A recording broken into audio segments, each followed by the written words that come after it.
बिस्मिल्लाहिर्रहमानिर्रहीम, अस्सलाम वालेकुम, वेलकम टू द बीनर सलीम शो। इस वीडियो के अंदर हम डिस्कस करने वाले हैं कि गंजे ब्रोकर की नो एंट्री आखिरी 7 दिन, ये क्या मामला है, ये मैं आपके सामने रखने वाली हूँ। बिलावल भुट्टो को धमकी मिल गई है। जी हाँ, पिछले 2-3 दिनों से बिलावल भुट्टो बहुत ज़्यादा बात कर रहे हैं, बोल रहे हैं, वोकल हैं, अपनी इलेक्शन कैंपेनिंग के लिए बाहर हैं।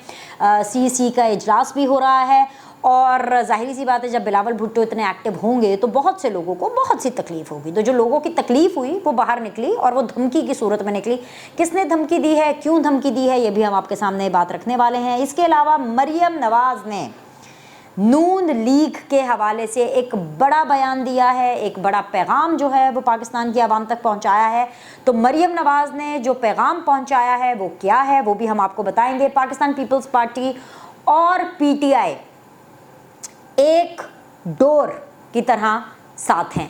वो डोर कौन सी है, कौन सी डोर उनको साथ में मिलाती है और इकट्ठे रखे हुए है, ये भी हम आपको बताएंगे। खैर, बहुत सारी चीज़ें हैं जो इस वीडियो के अंदर मैंने बतानी, लेकिन सबसे पहले हम जिक्र ये कर लेते हैं कि आर्मी चीफ़ के बाद अब जो कोर कमांडर्स भी हैं वो एक्टिव हो गए हैं।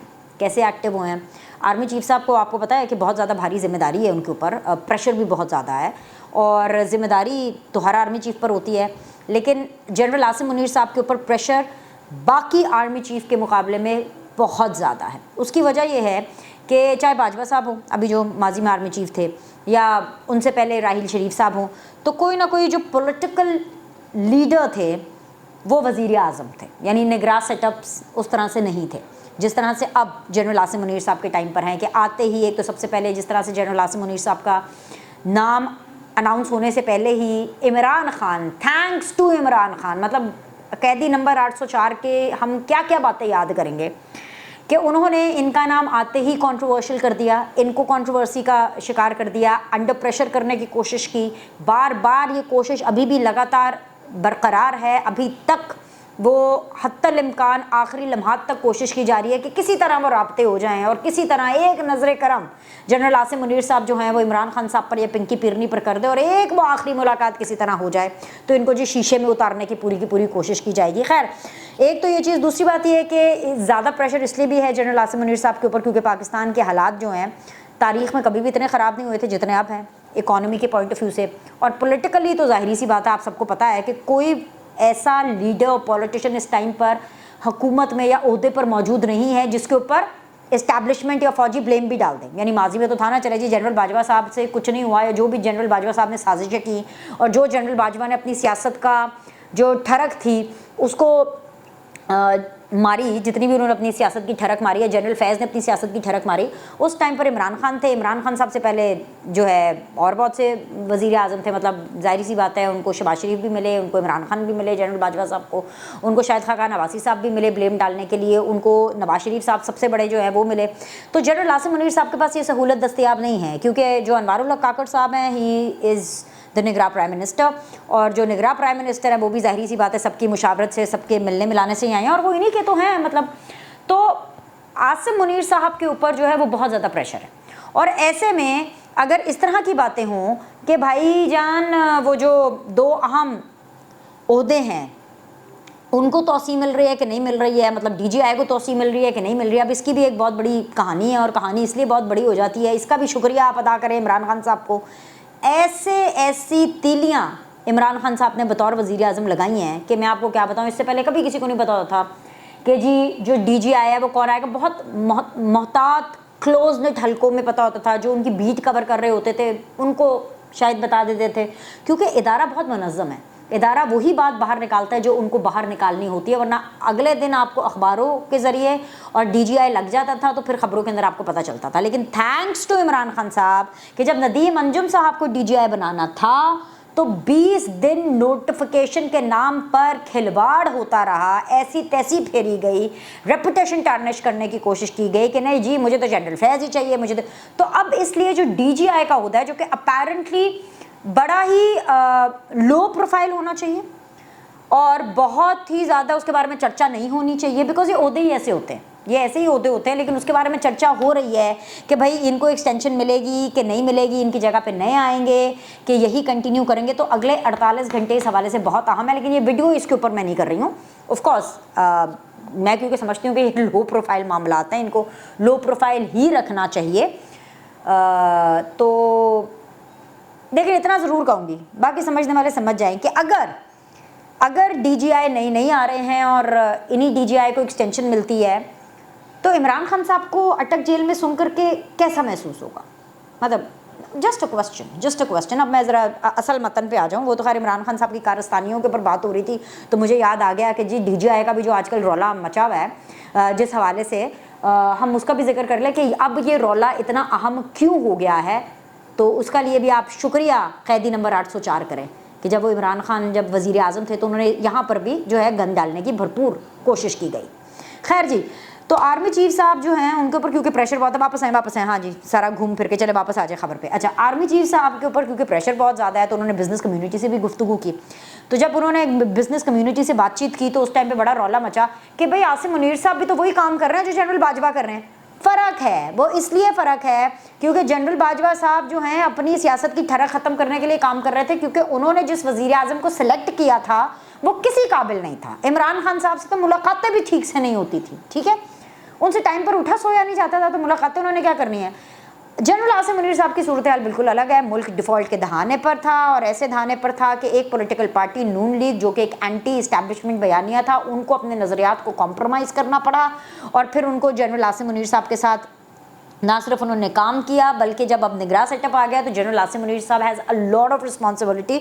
तो भाई जब उन्होंने मुल्की मईशत को लेकर के बिजनेसमैन से बातचीत की, उनको अपना आइडिया बताया, उनको ये बताया कि how he wants to take Pakistan forward, या उनके दिमाग में पाकिस्तान को आगे लेकर जाने का क्या प्लान है और उस प्लान को कैसे फॉलो करना है, तो ज़ाहिर बात उसके बाद फॉलोअप तो होना है ना। अब आर्मी चीफ साहब इतने वेले तो हैं नहीं, उनके पास दुनिया जहाँ का काम है। मतलब इस टाइम पर सारा काम ही जनरल आसिम मुनीर साहब के पास है, बिकॉज पाकिस्तान के अंदर एक पॉलिटिकल गवर्नमेंट नहीं है एक इलेक्टेड गवर्नमेंट। सो ये बाय चॉइस नहीं है, ये बाय मजबूरी है। जनरल आसिम मुनीर साहब has lot of things on his plate.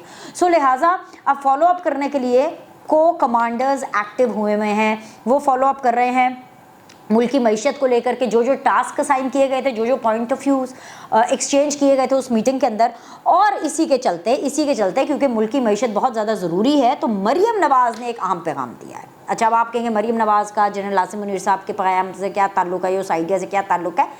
मैं आपको बताऊं, जो सियासतदान होते हैं ना वो अपना दरवाजे खुले रखते हैं, ठीक है। सबसे ज़्यादा दरवाजे तो पीपल्स पार्टी अपने खुले रखती है, उन्होंने कभी अपने दरवाजे किसी पर भी बंद नहीं किए। ये चीज़ उनकी अच्छाई भी है, उनका बड़प्पन भी है। लेकिन नून लीग भी मैं आपको बताऊं अपने ऑप्शन खुले रखती है। जिस तरह नून लीग ने सख्त से सख्त, जब बाजवा साहब या आपका गंदा आप इसको समेटें, जब यहाँ तक बात पहुँची हुई थी तो तब भी उनकी पार्टी के अंदर शहबाज शरीफ हों, सुलेमान शहबाज हों, ख्वाजा आसिफ हों, मरियम औरंगज़ेब हों, ऐसे बहुत से लोग हैं जो कि फ़ौजी भाइयों के साथ राब्ते में थे, उनकी दोस्तियाँ थीं, उनकी बहुत अच्छी अंडरस्टैंडिंग थी, बहुत अच्छे लेवल पर उनकी गुफ्तगू थी और अभी भी है, ठीक है। मतलब मुश्किल से मुश्किल इलाज, सख्त से सख्त एंटी इस्टेब्लिशमेंट टाइम के ऊपर भी, राइट।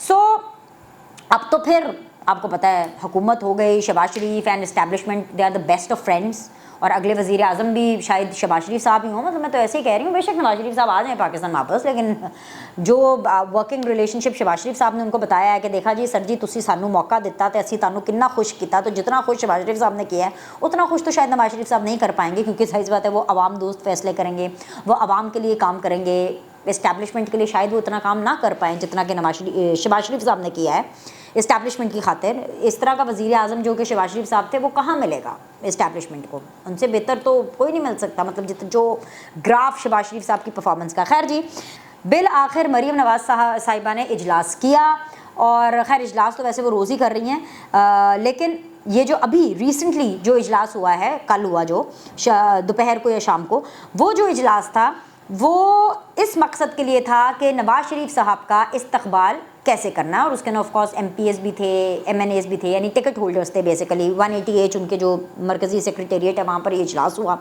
और सबसे पहले तो मैं ये कहूँगी कि इस प्लेटफॉर्म के ज़रिए जो आप लोगों ने भी कमेंट करके पिछली वीडियो के अंदर जब मैंने आप लोगों से पूछा था कि भाई इस्तकबाल किसको करना चाहिए, ड्यूटी तो शहबाज शरीफ साहब की लगी है, मरीम नवाज़ ने तो सिर्फ अभी अपना स्टेटस लगाया है, तो आप सब लोगों ने इस बात के ऊपर इत्तेफाक किया कि मरीम नवाज़ को ही ये ज़िम्मेदारी सौंपी जानी चाहिए कि नवाज़ शरीफ साहब का अगर वो 4 साल के बाद ख़ुद साख्ता जिला वतनी ख़त्म करके पाकिस्तान आ रहे हैं तो उनका इस्तकबाल मरीम नवाज़ को करना चाहिए। तो मुझे लगता है कि गल उन्होंने तक पहुँच गई है।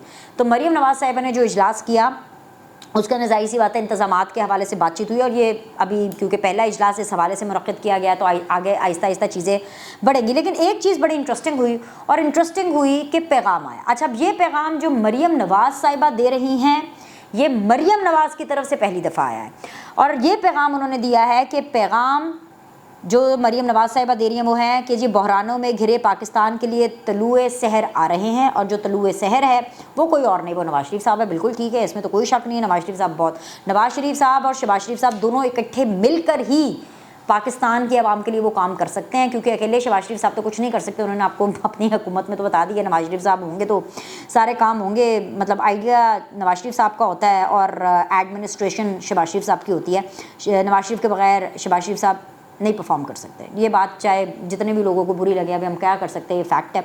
एनीवेज जी, खैर, तो पैगाम उन्होंने इसके साथ साथ ये भी दिया है कि जी इंतकाम की सियासत नहीं करनी। गौर से सुनना, आपने एक एक लफ्ज़ जो मैं अभी आपको बता रही हूँ, जो मरीम नवाज़ साहिबा की हवाले से रिपोर्ट हुआ है, ये हीरा है, हीरा, एक एक लफ्ज़ हीरा है। ये लफ्ज़ों की सारी गेम होती है। ये लफ्ज़ आपको बताते हैं कि नवाज़ शरीफ साहब के आने के ऊपर क्या प्लानिंग हो रही है और क्या नून लीग का स्टांस होगा। तो नून लीग का स्टांस आपको मरीम नवाज़ बता रही हैं, इंतकाम की सियासत नहीं। कौन सी सियासत करनी है? इत्तेहाद, अमन, मौशी तरक्की से निजात का एजेंडा। अब जब आप ये अल्फाज सुनते हैं, इत्तेहाद, अमन, मौशी तरक्की से निजात का एजेंडा, विच मीन्स कि इस परचम के साए तले हम एक हैं, तो वो जो जनरल आसिम मुनीर साहब ने जो बेड़ा उठाया, coming back to that, business community से गुफ्तगू, फिर उसके बाद कोर कमांडर्स का फॉलो अप ले रहे हैं, फिर उसके बाद मरीम नवाज़ भी इसी वाले से सेम पेज पर आई हैं कि जी मुल्क को मईशत के पॉइंट ऑफ व्यू से उस तरफ करना है, तो कोई इंतकामी सियासत नहीं होनी, कोई कुछ नहीं होना। वैसे भी इससे उनका मकसद था इमरान खान साहब जेल चले जाएँ, वो तो चले गए हैं। बाकी बाजवा फैज़ वगैरह इनका क्या फ़र्क पड़ता है, ये तो वैसे ऑलरेडी पहले ही घर चले गए हैं। डैम वाले बाबा जी भी घर चले गए हैं। आजकल अकेले एयरपोर्टों के ऊपर उनकी तस्वीरें आती हैं, कोई बंदा भी नहीं होता। उमर अता बंदयाल साहब का भी ये फ्यूचर होने वाला है। तो वो जो इनके दुश्मन हैं PMLN के, वो अपनी मौत आप ही मर चुके हैं, मतलब ज़ाहिर बात बेज़रर हो चुके हैं, गॉन केसेस हो चुके हैं। तो अब PMLN का इंतकाम भी जो है वो ख़त्म हो चुका है, तो अब इन्होंने इंतकाम नहीं लेना। तो अब इन्होंने इत्तेहाद, अमन और मौशी तरक्की से निजात का जो एजेंडा है वो ले करके इन्होंने सामने आना है कि जी बस मौशी तरक्की हो और ये सारा कुछ हो, ठीक है। तो अब आप इससे समझ तो गए होंगे, अब इससे आगे क्या समझाऊँ, क्योंकि और बहुत सी बातें जो मैंने आपसे करनी है। पाकिस्तान पीपल्स पार्टी को थ्रेट आ गया है और वो जो थ्रेट आया है वो बिलावल भुट्टो को आया, क्योंकि बिलावल भुट्टो बहुत ज़्यादा बात कर रहे थे और इसलिए भी बात कर रहे थे क्योंकि वो इस्टेब्लिशमेंट को भी पैगाम दे रहे थे। फौजी भाइयों से वो बहुत ज़्यादा नाराज़ हैं, वो भी मैं आपको रीजंस बताती हूँ कि क्यों नाराज़ हैं। लेकिन सबसे पहले जो धमकी आई है ना, वो आई है MQM और JUI की तरफ से इकट्ठे ठोक कर इन दोनों ने बोला है कि जी हमने तो बिलावल की मंजी ठोक देनी है, हमने पाकिस्तान पीपल्स पार्टी की जो मंजी ठोक देनी है। और सिंध के अंदर जो है इन लोगों ने अपना इत्तेहाद तेज़ कर दिया है अगेंस्ट पाकिस्तान पीपल्स पार्टी। मुझे ऐसे लगता है कि ये कुछ खास कर नहीं पाएंगे, लेकिन ये कोशिश है डिस्टर्ब करने की और ये कोशिश है ये पैगाम देने की कि भाई ऑल इज़ नॉट वेल, यानी कि इस्टेब्लिशमेंट और पाकिस्तान पीपल्स पार्टी के बीच में ऑल इज़ नॉट वेल।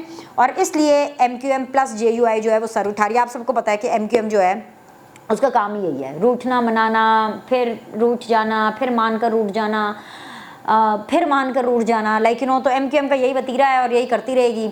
तो अब उन्होंने ये एक मैसेज देने की कोशिश किया, क्योंकि इस दफ़ा इसकी टाइमिंग ऐसी है, ख़बरों की माने तो भाई बिलावल इस वजह से बहुत ज़्यादा अपसेट हैं कि निगरान सेटअप में भी पाकिस्तान पीपल्स पार्टी की जो रिजर्वेशंस हैं और जो उनका जो पॉइंट ऑफ व्यू और उनके जो नाम है वो कंसिडर नहीं किए गए। मैंने आपको पहले भी बताया था, मैं दोबारा रिपीट कर रही हूँ कि डॉक्टर मालिक हैं, उनका नाम नवाज शरीफ और आसिफ अली जरदारी ने डिसाइड किया था फॉर द निगरान प्राइम मिनिस्टर, लेकिन वो नहीं बने। आपको पता है कि कौन बने, ठीक है, हम सबको पता है कि कौन बने। तो इस वजह से भी प्रॉब्लम है। फिर सिंध के अंदर जो निगरान सेटअप था उसके अंदर भी पाकिस्तान पीपल्स पार्टी की कोई खातिर खा बात जो है वो नहीं मानी गई है। तो इस्टेब्लिशमेंट और पीपल्स पार्टी के बीच में दूरियां आई हैं। तीसरी चीज़ ये है कि ऑफ कोर्स जब शहबाज शरीफ साहब प्राइम मिनिस्टर थे और बिलावल जो हैं वो उनकी कैबिनेट में थे, तो उसके बाद बिलावल इस्टेब्लिशमेंट के साथ आगे आगे नज़र आते थे, शहबाज साहब पीछे पीछे थे, और फिर आहिस्ता आहिस्ता ये हुआ कि शहबाज साहब बिलावल से आगे निकल गए और उनकी जनरल आसिम मुनीर साहब के साथ पक्की वाली दोस्ती हो गई। और ये चीज़ भी जो है पाकिस्तान पीपल्स के साथ it is not, Pakistan Peoples Party के साथ is not going well down the drain, ठीक है। इसके अलावा जो बड़ी बोन ऑफ कंटेंशन, वो उसको क्या कहते हैं उर्दू में, कि जो असल में जो सही फड्डा है ना, वो जरा फड्डा पिया है, वो फड्डा है कि कहने वाले कह रहे हैं कि 2018 के इलेक्शंस के अंदर सिंध पाकिस्तान पीपल्स पार्टी को तोहफे के तौर पर दिया गया था जरदारी साहब को।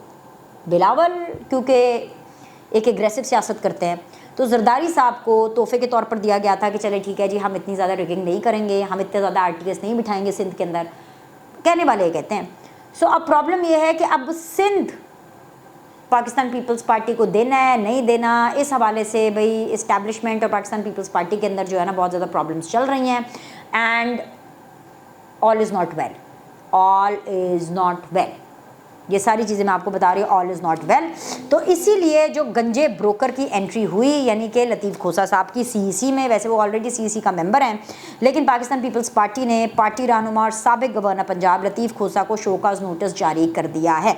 अब जो गंजे ब्रोकर की नो एंट्री हुई और ये आखिरी 7 दिन है, ये इसलिए मैं कह रही हूँ आखिरी 7 दिन है, विचो विचो खाई जाओ उत्तो रोला पाई जाओ, तो इतने है बिचो बिचो दोस्ती तो उत्तो रोला पाई जाओ। अभी रोला क्यों मच रहा है और दोस्ती वही वापस जाएं, जब मैंने वीडियो के शुरू में आपको बताया था कि हर पॉलिटिकल पार्टी के अंदर ऐसे लोग होते हैं जो कि सब जगह पे, उनके सब जगह पे कॉन्टैक्ट्स होते हैं। अब जैसे लतीफ़ खोसा साहब एंड एतजाज़ हसन साहब, मैंने आपको पिछली वीडियो में बताया था, अब दोबारा रिपीट कर रही हूँ ताकि इसका तसलसल बरकरार रहे, कि ये दोनों इमरान खान के बहुत करीब हैं। ये उस टाइम के इमरान खान साहब के करीब हैं जब इमरान खान साहब प्रो इस्टेब्लिशमेंट थे और अब वो एंटी इस्टेब्लिशमेंट हो गए हैं। वो अलग बात है कि वो इस नज़रिए के तहत एंटी इस्टेब्लिशमेंट नहीं हुए, वो इसलिए एंटी इस्टेब्लिशमेंट हुए कि भाई इस्टेब्लिशमेंट ने मेरे साथ दोस्ती तोड़ के शहबाज शरीफ साहब के साथ कर ली और देखें जी अभी इस्टेब्लिशमेंट जो है वो मुझे पसंद नहीं करती है, तो लिहाजा इस वजह से इनका बहुत अच्छा ताल्लुक है। बल्कि खोसा साहब, लतीफ़ खोसा साहब जो है वो इमरान खान साहब के वकील हैं और लतीफ़ खोसा साहब ने उनकी वकालत